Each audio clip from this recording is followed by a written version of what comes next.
Hello, everyone. How are you? My name is Penda James, and I want to welcome you to this, what you are watching or listening to, which is the Resilience Project.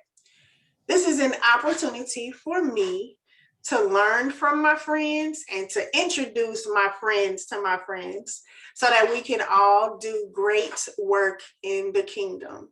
My goal is to have 100 powerful conversations and to record 100 declarations for leaders. I want you to hear bounce back stories. I want you to remember what it means to be resilient. And that's why we are here today. I am going to introduce you today to Angelique Struthers.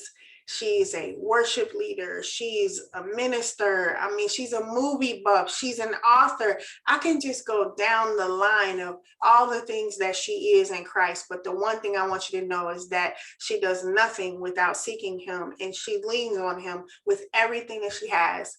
She's in Pittsburgh, Pennsylvania right now. And Angelique, is there something that I didn't say that you want the people to know? Um, I think you kind of covered it. I was surprised you snuck movie buff in there. I was like, is the Yes, if anybody, yeah, if they hear you minister or if they hear you talk, you always have a movie reference for something. And I think that's like the modern day parable. And so yeah, I love yeah. Well, we chose your declaration. I am in pursuit of surrender because, as our viewers can see, your background is your book cover. And so Mhm. you wrote this book in pursuit of surrender. Can you define for us what that means? Yeah. Um, so what I will say is when I started writing the book, I don't think if I remember correctly, like I didn't have the title like right up front. I knew that uh, God was calling me specifically to this intentional surrender journey. And then shortly after, I gave him my yes, okay, whatever that looks like, okay. Um, Shortly after that, he was like, so I'm not just going to take you on this journey, but I need you to chronicle this journey so that other people can see what that looks like. And so as I began to write, I don't even I don't even recall at what point the title came, but recognizing at some point on the journey that this is not, and I talk about that as like right up front in the prologue of the book, is that like surrender is not, I think oftentimes we have this idea or this view of surrender as, like the song says, I surrender all, like it's an event. Think of surrender as an event. I surrendered all, now everything is all good. But what God was showing me and continues to show me is that surrender is not an event. It is a lifestyle. Surrender is not an event, it is a journey.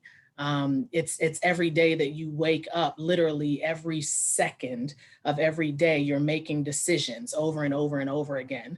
And so, what it looks like to surrender each of those little decisions to God one by one by one. And when you focus on surrendering those moments to God, what you realize is that you've been walking out a lifestyle of surrender. And that you've been walking out this journey of surrender. And so it really comes from God showing me that, Angelique, surrender is not this place that I'm trying to get you to arrive at. Surrender is this journey that I'm trying to get you to commit to walking out with me. What are some things that we need to surrender? Humility. That is the very first thing that comes to my mind is humility. And I know, like, for a lot of people, that's, that can be a cuss word. I get it. Because nobody wants to, like, none of us want to admit that we don't know everything. None of us wants to admit that we don't always know what's best for ourselves. Nobody wants to admit that I shouldn't be in control of my life because I don't know what I'm doing. Like, nobody wants, but to be sure, if you're going to walk out this journey of surrender, you need to recognize that change is necessary, and that change is necessary, and you don't in and of yourself have what you need to make the change on your own. Like you may have pieces that God has planted in you in previous seasons, but oftentimes we have pieces of a puzzle planted in us, but we have no idea how they come together until God does it. You know what I mean? And Uh-huh. it really, yeah, it really is. It really is that, the very first thing that I would say is humility is necessary. And because also the surrender journey, if I can call it that, that's often what I refer to it as in the book, but the surrender journey is one of constant humility. Yeah. It is one in which you will over and over and over and over again be reminded by God. Depending on how you are, it might be gentle reminders. He might be like, okay, so now today I'm gonna need you to, but then if you're like me sometimes, he might have to get up in your face and snatch you up and say, now listen here. Now we didn't have this conversation before. Now, are you going to make a decision to surrender it or no? And so, but it really is like being humbled over and over. Really, if I can say it this way, choosing to humble yourself over and over and over again, right? Because the Bible talks about either humble yourself or be humbled. Humble. I'm going to choose to humble myself if I can help it, because I've been humbled before. And so really humility for me is a top thing. Like you absolutely must be willing, even if you don't know how yet, at least be willing to walk in humility in order to walk out the surrender process. I would say that is like by far the number one thing. So tell us about when you say you're in pursuit of surrender. Talk more about that. Yeah. So what I talk about in the book, and I think I mentioned it in a couple of different places, but what I talk about specifically is this intentional surrender journey. Because it's one thing to surrender by default, if you will. Like I'll just not make a decision because I don't want to make the wrong decision. And then whatever happens. And then, okay, it worked out the way you wanted, God, but you didn't make an intentional decision to surrender in a moment. Or so, that's just a random off the top of the head example, but there's a difference between like by default, Yeah. and intentionality. And so I often refer to it as an intentional surrender journey. And I try to make it clear, right? So I've been in church my whole life. I grew up in church, came up in church, but I did not, right? So as really most people who come up in church, there was a point at which then I made a decision for myself to give my life to Christ. But then oftentimes what happens again with people who grow up in churches, we make a decision because of what we're being taught, because of what we see around us, etc. But then when we get older and we really understand the decision, then we kind of go all in with, okay, now I'm going to do my best to live for God. And so grew up in church, been in church my whole life. And, when I became a young adult, 18, 19 was when I really, really became more intentional about my relationship with God. So understanding Christianity not as religion, but at that point, really understanding it as this is relationship. God is after relationship with you. And so I really began to be intentional about my relationship with God at that point. But even that is separate from this decision, because this decision to walk this intentional surrender journey didn't come until 2017, when I was 33, about to turn 33, right? Or no, at this point, 31, I think, at that time. I was about to be 31 at the time.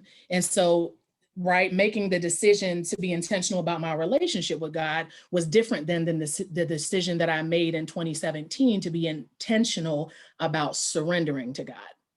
Okay. And so really, I talk about walking out this intentional surrender journey that is really all about being mindful in every moment, to walk in integrity according to how God is leading me. And so the book itself really just kind of walks through all of these different, many of them sensitive areas where it was challenging me. Like, okay, so, you know, and it wasn't like, okay, today we're doing this. And then the next day God was like, and today we're working on this. And then the next day it wasn't like that. It really was, today we're focusing on this. And then let me work on you here. And then maybe a month later, God was like, you know what? We need to focus on you surrendering this time. You know what I mean? So it might have been surrendering my hurt feelings over here. But then, you know, 2 months later, he was saying, okay, now we really need to talk about you surrendering this rejection, because there's something there and it's affecting everything else. You know what I mean? And then maybe a few weeks later, okay, now we need to focus on you surrendering your biology, because you out here letting your body make you wild out. Get it together. You know what I mean? And so it really was about me hearing from God. So me being intentional about spending time with him, Yeah. that I could recognize his voice when he was saying to me, okay, Angelique, you need to be willing to surrender this thing to me right now.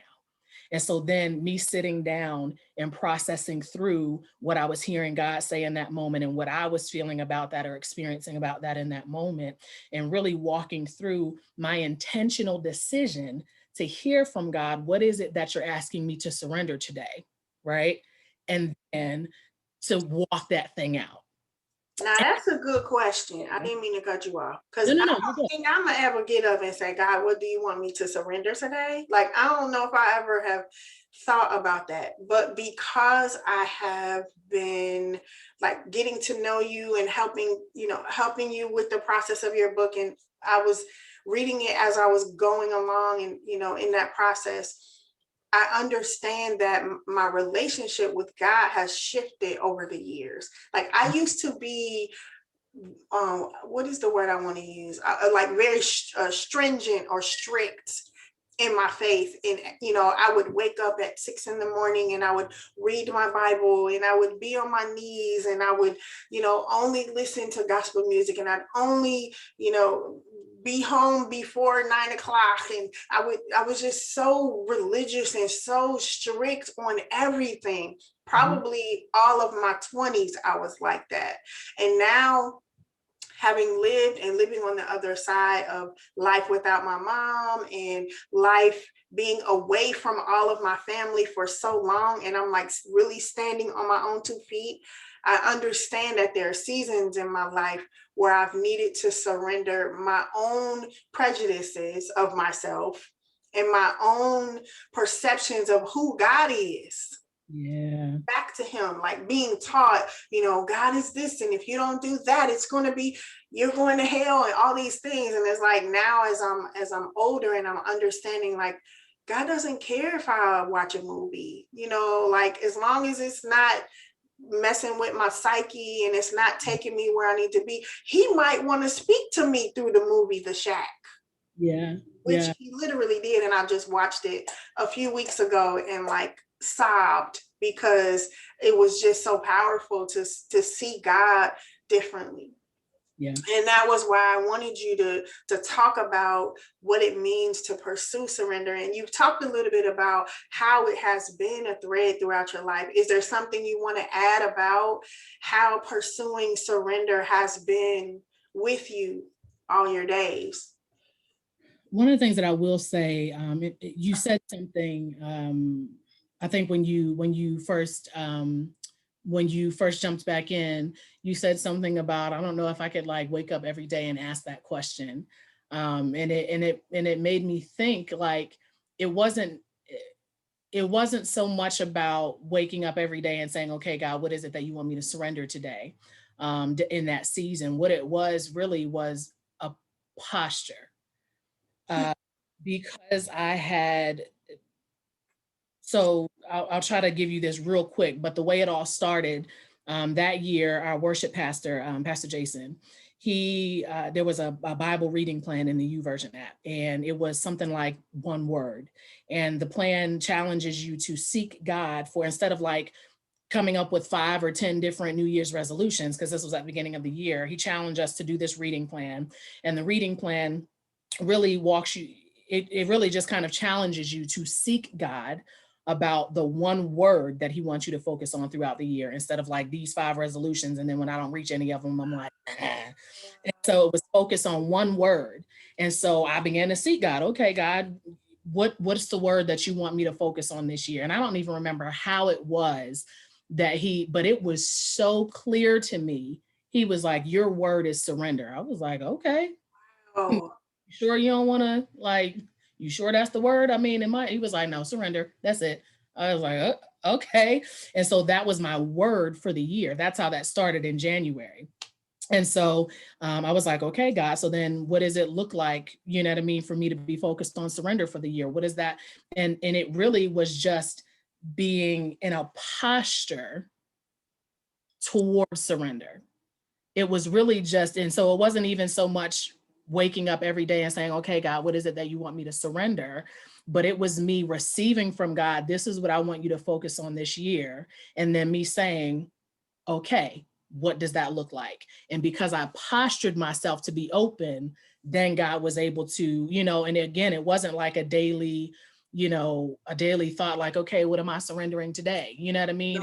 okay. It really was just like okay, you told me surrender. Show me what that looks like, however you want to. And then maybe a week later, he's like, okay, this is, and I'm like, okay, as he's speaking to me, then he's like, this is a thing that I need you to let go of. Surrender this. Okay.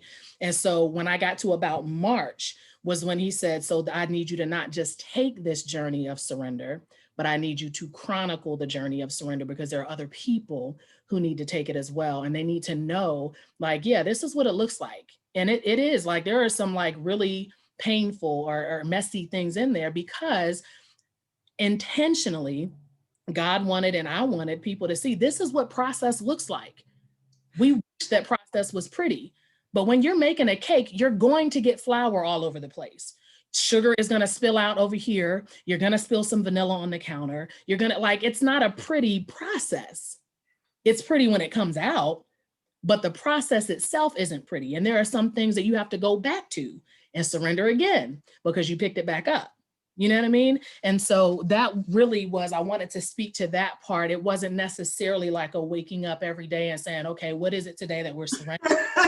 It really was starting out when God showed me what he wanted from me, offering him a posture, not even realizing it at that time, but offering him a posture of surrender. Okay, what does that look like? As I was open, then he began to work in me. So I had to look up surrender. That's what you saw me looking at my phone. Oh, yeah, you're good.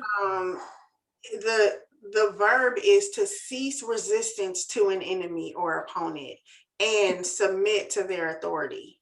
Mm-hmm. Okay, so relate that to okay, because God is not my enemy and he's not my opponent, but I am submitting to his authority. Yeah. Okay, so help me. So I'm now looking in the book because there's something specific actually in the prologue. Here it is, right? So it says, this book simply chronicles my journey of surrender thus far, my reflections and God's revelation while in the process and in retrospect. That's why this book is called In Pursuit of Surrender and not How to Surrender, a quick and easy guide. But be pursuing surrender unto God until the day I die and see him face to face. Also, there is no quick and easy way to surrender. Inherently, surrender is difficult and even messy sometimes. Surrender requires one party deferring to another, giving control to another, relinquishing authority to another. As you can imagine, for one party that has been in control of their own trajectory for some time, it is a difficult task to give up all claims to the control to which they've become accustomed. Yeah, I needed that. I almost need that so that I can wake up every day and say, okay, God, what do you want me to surrender? Okay, God, what do you want me to surrender? And it's interesting because in one of my resilience projects, I spoke to a young lady is a Christian and she lives with depression. And she talked about getting to the end of herself. And the image that God gave me was almost like you've been running this race and you have this baton and you're like, okay, God, I can't do it. That's the surrender. Okay, so I got it now. It's okay, I got it. It makes, I got it. This is for me. Let me sit in it. I got it. It's Yeah, and it's like passing on the baton. Like, I can't do it no more. I've gotten to the end of myself. It yeah. hasn't been working. You got it. And to be sure, he is so my experience, right? He is so patient in the process because, to use your analogy, sometimes I've put the baton in his hand and right before he was about to take off with it, I snatched it back. Hold on. Oh, Wait. Just a little bit longer, okay? Let me run a little bit more, okay? Just a little bit, like this much more, okay? It's like go further and then I'll bring it to you again, right? Like I've done that, you know what I mean? Like I have handed off and then took it back, you know what I mean? And so that's why I talk about, yeah, sometimes it is messy because in those moments where I'm struggling to like give it and then leave it, like let go and pull my, like that back and forth is, and it doesn't feel good. Like it does not feel good. Surrender doesn't feel good, but it makes you good. ooh, that's good. I often, I think it just, not just came out because God is intentional about everything, but getting ready to preach one particular Sunday. And I was like, God, you are like, one of the things that I have had to learn to rest in is with regards to who God's called me to be. Okay. As a minister of the gospel. And what I recognize is that for my calling and what I'm specifically called to, I'm not often called to give the pretty words that like people run around the church. Thank you, God. My blessing is coming. It's right around the corner. We're going to go in today and we're going to let people know like, Holy Father. Oh, Lord. And so that's one thing that he has had to remind me of over and over, like Angelique, as I'm preparing a word for something, he's like, hey, remember, this is what you're called to.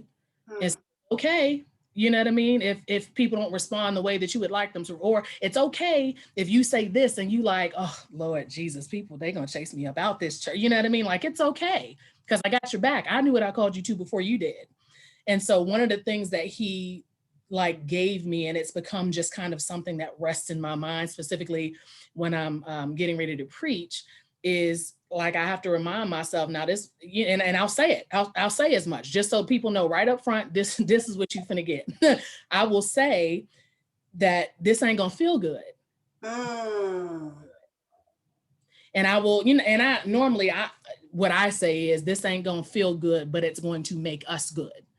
Because God has to work a word in me before work it out of me to anybody else. Yeah, that's good. Likely already told me up with the word.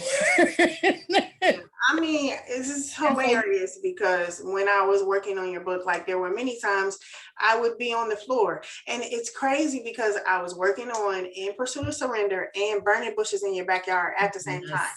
And it's so crazy. God began to unfold me, and that's what this whole resilience project is having lost my voice or turned my voice off, and now he's bringing me back to the foundation of who I am in him.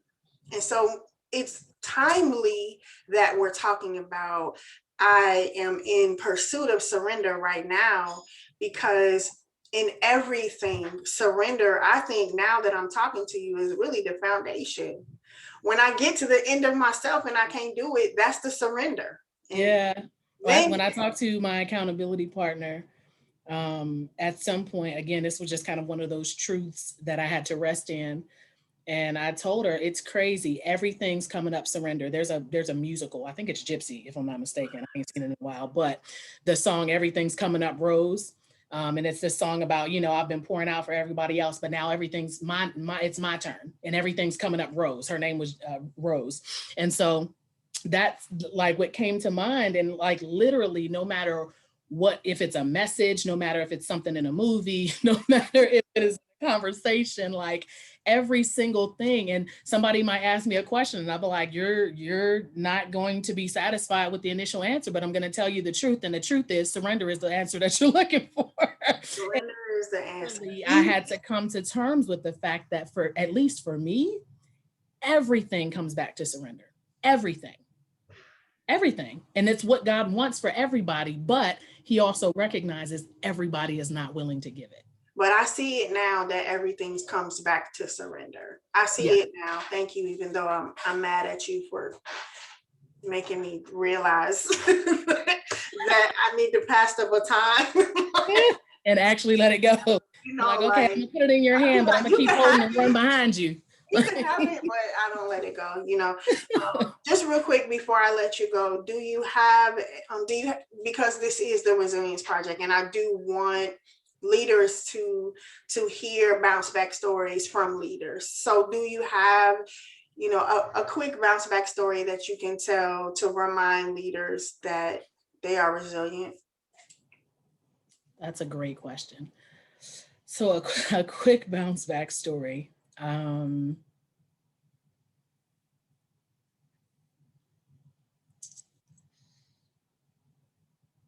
I think for me, part of the issue is just like identifying one moment.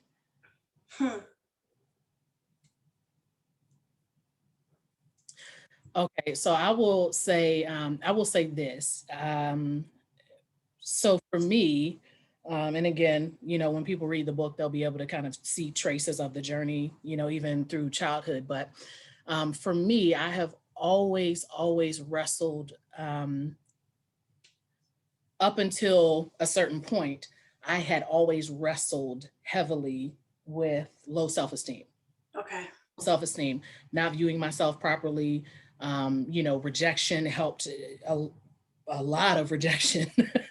It helped to reinforce that and shape, you know, my own perception of myself. And so for a very, very, very long time, really at this point, at 36, for most of my life, it has been battling with low self-esteem. But as I begin to take this intentional surrender journey, it wasn't necessarily that there was a moment that we came to and God was saying, okay, now you're going to surrender low self-esteem. You won't see that as a chapter in the book, even though that's a great deal of the work he's been doing in me. Okay. There are certain things that are attached to your surrender that you don't even realize. Oh. What I do talk about was there was this distinct moment, and it literally is just ingrained in my mind, this distinct moment where I was at the church and I was walking across the middle level. So sanctuary is up on the top level. Middle level is like office spaces, etc., church, bookstore.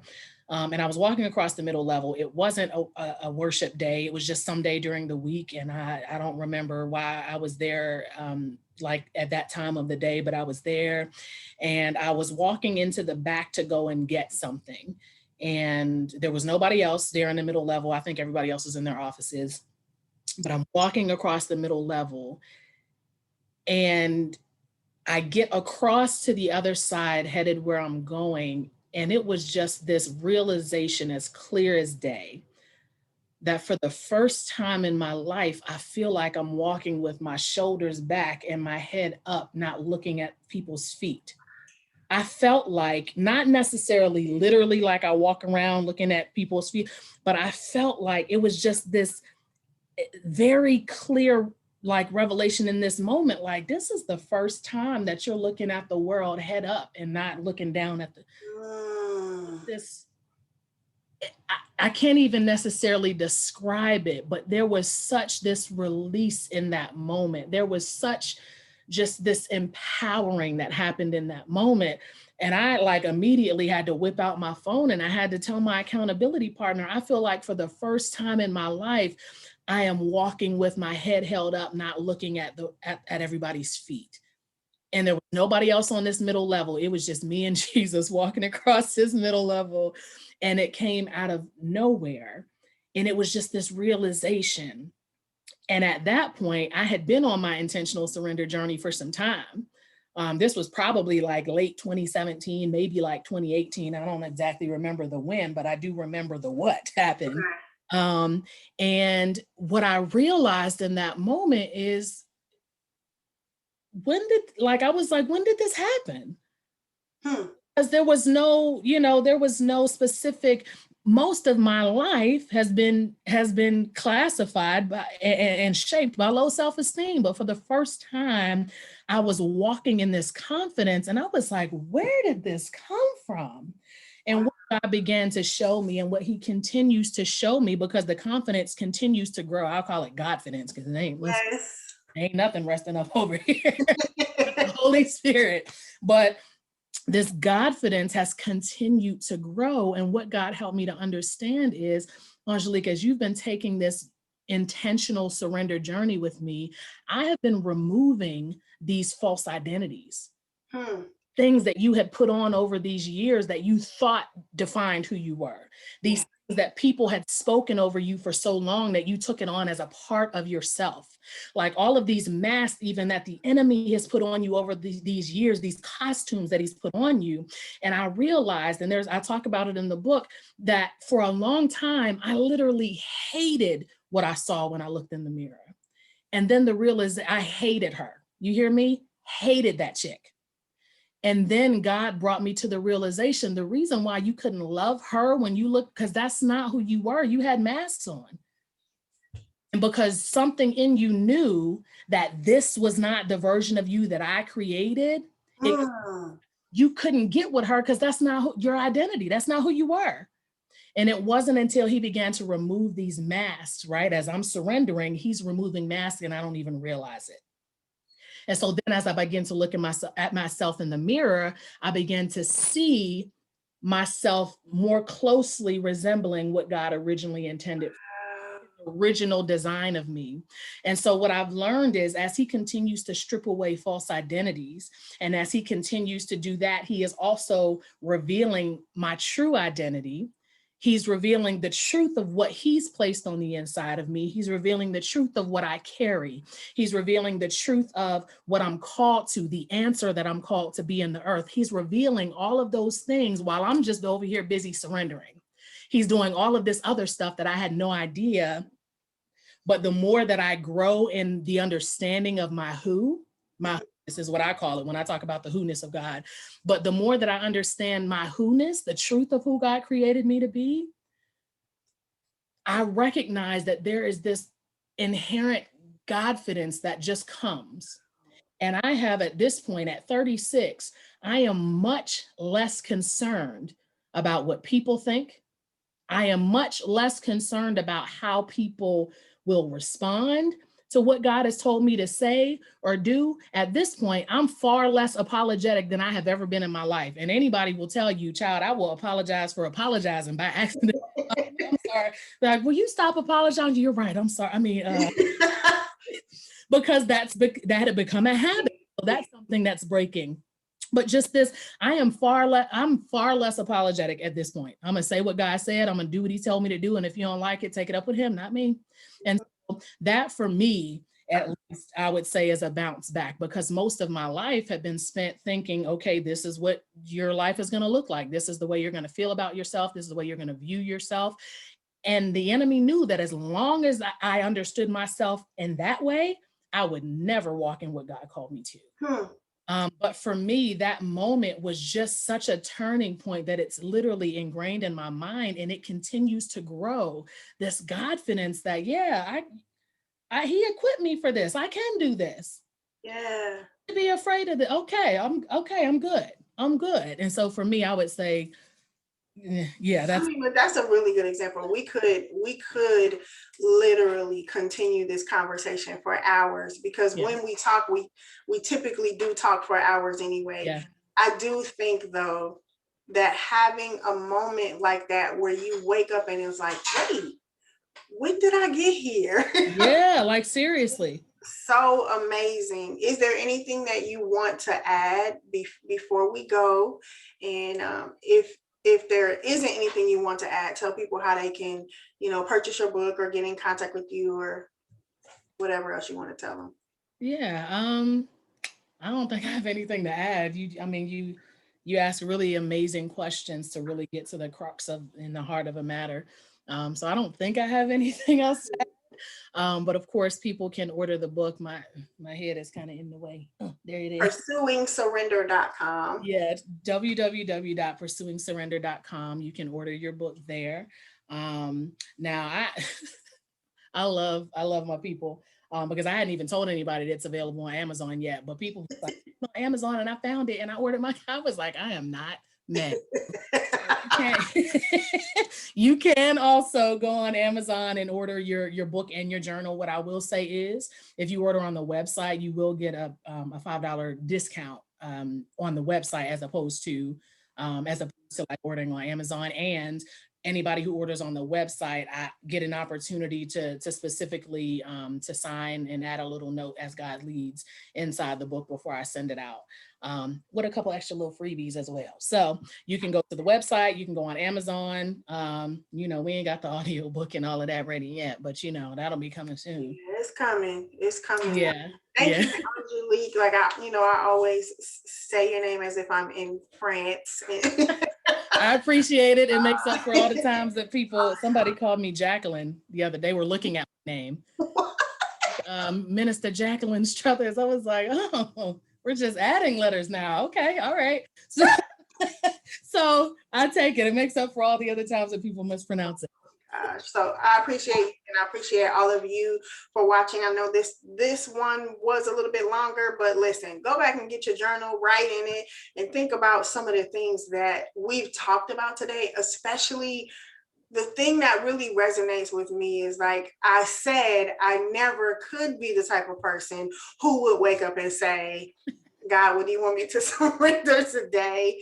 But then as I'm talking to Angelique, I'm like, yeah, I need to get up every day and say, almost like when I get up, I'm like, God, what do you want me to wear today? And Lord, what should I eat today? What is my body desiring? Like I do try to seek God, even though people think those are little minor things, but I think it's important. If I asked him every time before I ate potato chips, I wouldn't be eating potato chips. Let's just be honest. Listen, and it's the little things. If you seek him in the little things, you'll be good when it comes to the big things. Sheesh. I don't want to talk to you no more. Thank y'all for watching. That's a joke, you guys. I love Angelique, but thank you for watching, and thank you for being here. We love you so much. Bye.